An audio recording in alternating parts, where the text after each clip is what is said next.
Hey, Captain TJ here with the Georgia Fishing Company, and this week, as far as fishing reports go, it's the middle of December more or less, and the report's just not going to change that much.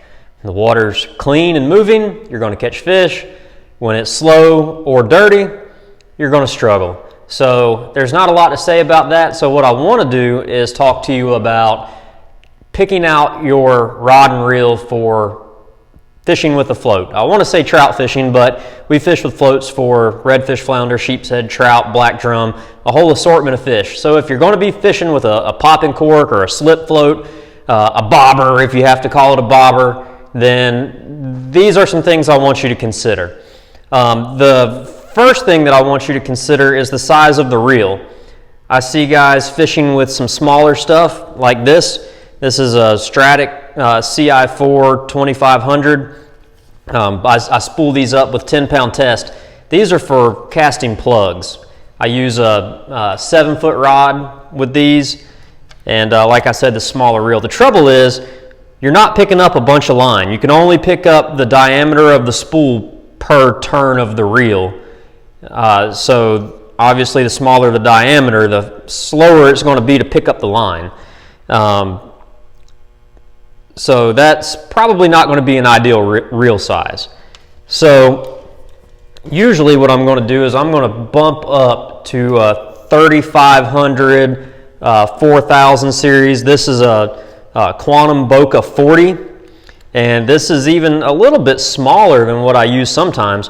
What you're going to notice with this is when you're casting, every time the loop comes off the reel, you get more line off the reel, whereas with that smaller 2500, that cork's got to pull a lot more turns off the reel. So more friction equals less distance in this case, in my opinion.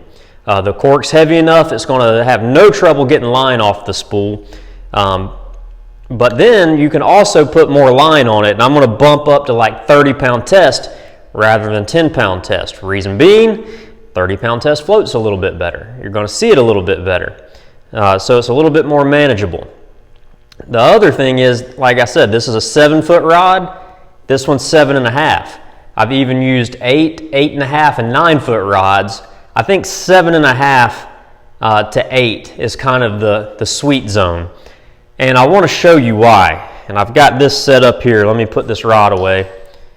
So the reason you want that longer rod, you're constantly popping the cork and trying to mend your line and taking slack out, and then the cork goes down, you got this big bag in your line. So this is where everything comes together. That's when you want that big spool to help pick that line up, so you're starting to pick line up, and when you go to set the hook, you want that longer rod, because here's what's going to happen.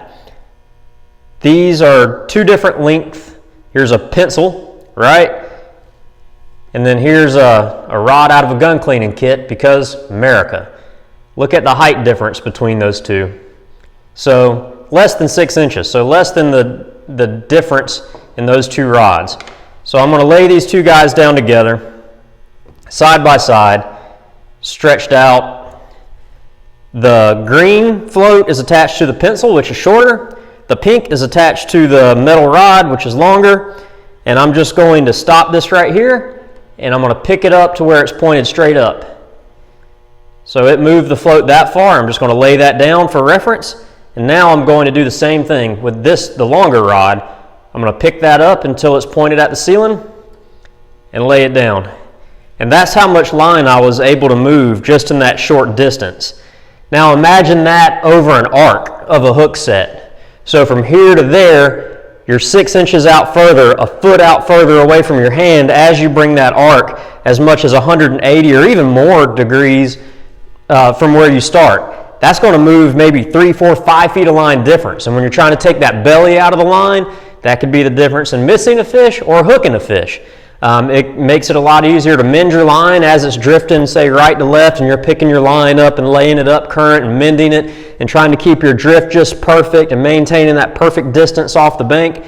That's going to make the difference. Trying to do it with a shorter rod, you're going to work yourself to death, especially since you're usually going to pair a shorter rod with a smaller reel. Then you compound that even more by putting smaller diameter line on there so that you can fit enough line on the spool. And now you've got a much bigger problem. Your rod's too short, your spool's too small, and your line's too thin, so it doesn't float very well. So that's a little bit messy, but the overall concept is still there and it's still valid. This longer rod is going to make a big difference in how you can manipulate your cork, set the hook. You're going to catch more fish for that reason. The bigger spool, bigger line. That's the tip. Thanks. Tight lines.